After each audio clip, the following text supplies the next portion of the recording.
আজকে সেভয়ের ডিসকন আইসক্রিমের রিভিউটা দিব। এটা কিন্তু বর্তমানে অনেক ভাইরাল একটা আইসক্রিম। চলে এসেছি ভাইরাল আইসক্রিম নিয়ে।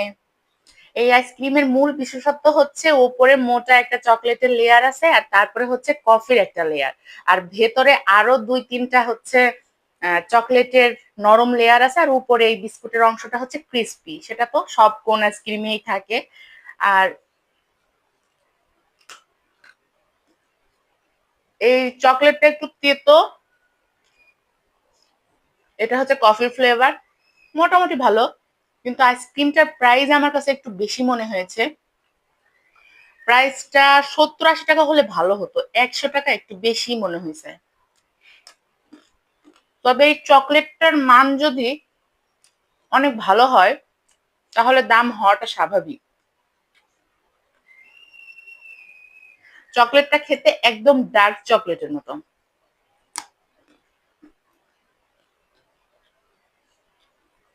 আপনারা সবাই একবার ট্রাই করে দেখতে পারেন।